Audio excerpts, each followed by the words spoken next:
Suara pintu yang tertutup terdengar lebih keras daripada kata apapun.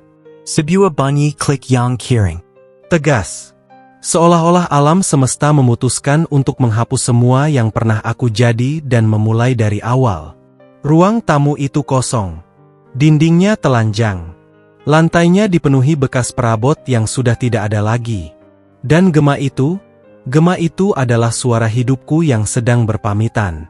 Aku menatap sekeliling dan menyadari tak ada apa-apa lagi. Tidak ada jam.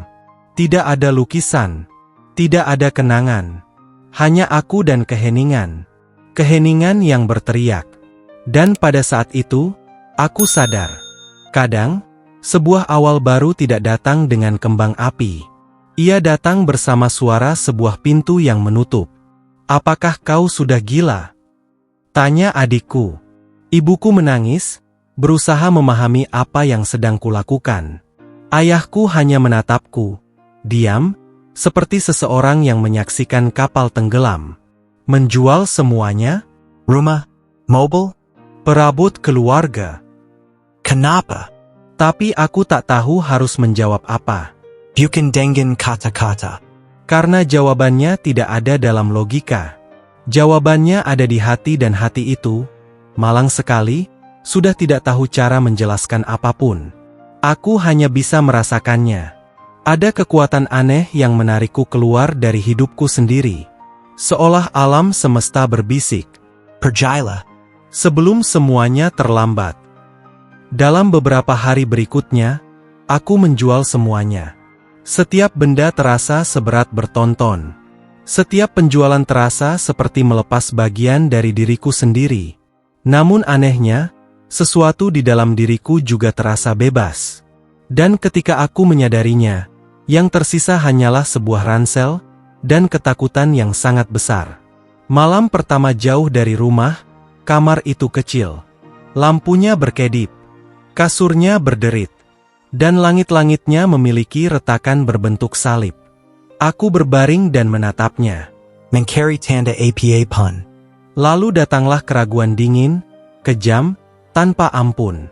Bagaimana jika aku sedang menghancurkan segalanya?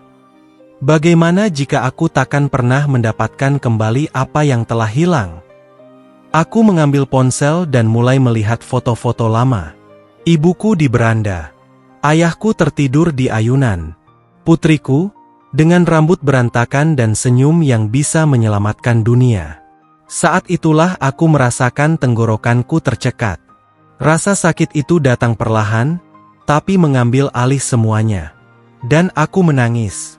Menangis seperti anak kecil yang baru saja memecahkan mainan kesayangannya. Aku tidak sedang menjual barang-barang. Aku sedang menjual kenangan. Potongan-potongan dari kisah hidupku. Dan sesaat, aku berpikir untuk menyerah. Tapi takdir seperti biasa masih menyimpan sesuatu untukku.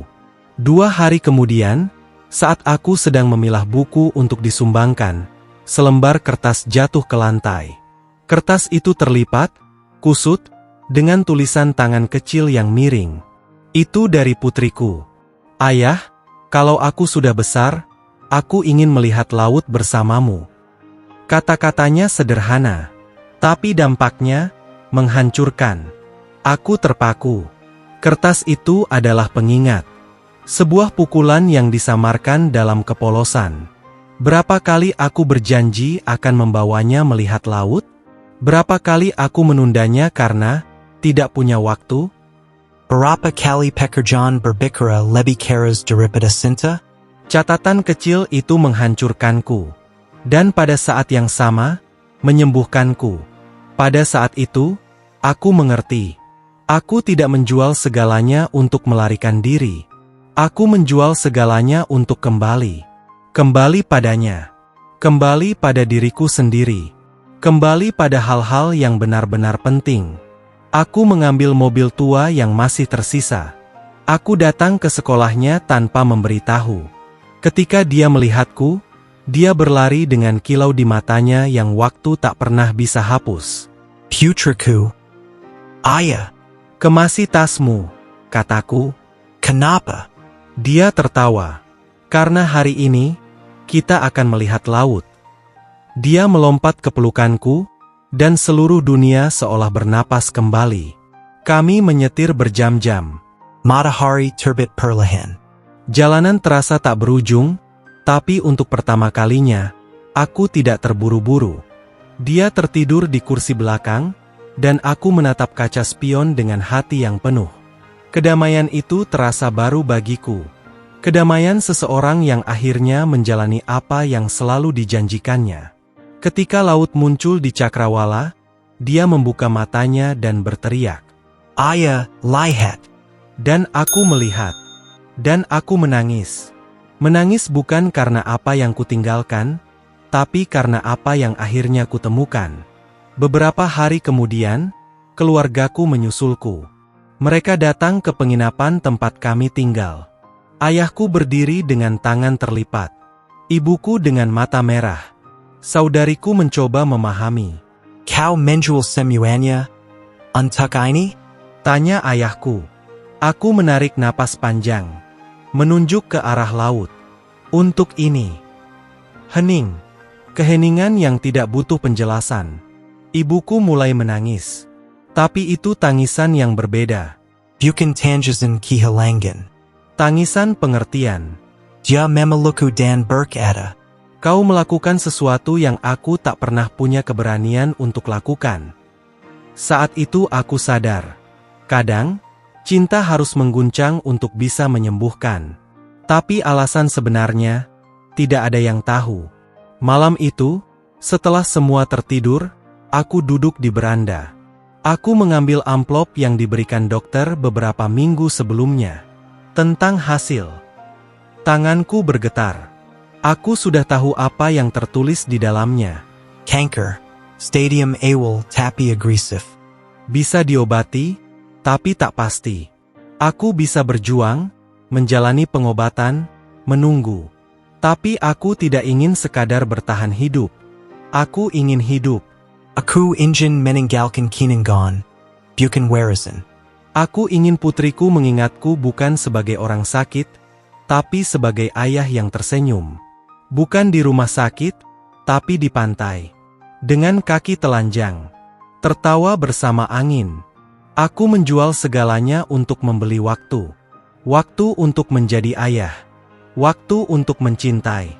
Waktu untuk menepati janji yang kubuat pada seorang gadis kecil berusia 8 tahun dengan secarik kertas dan mimpi sederhana, melihat laut. Sekarang, aku tidak punya rumah, mobil, atau jam tangan. Tapi aku memiliki sesuatu yang tak pernah bisa dibeli dengan uang. Kenangan tentang senyumnya di depan ombak.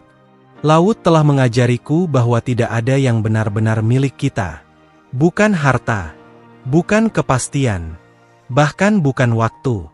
Semuanya hanyalah pinjaman. Semuanya akan berlalu. Dan yang tertinggal adalah cinta yang kita tinggalkan di sepanjang jalan. Keluargaku menangis ketika mereka tahu alasannya. Tapi bukan karena sedih.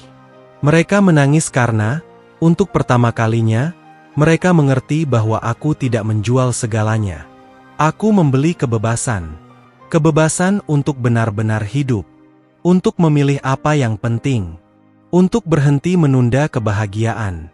Dan jika suatu hari hidup menempatkanmu di hadapan pilihan yang sulit. Ingatlah.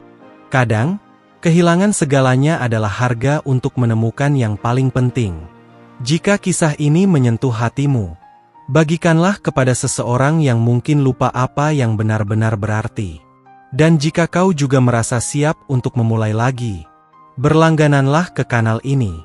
Di sini, setiap kisah adalah cermin, dan setiap air mata adalah pengingat.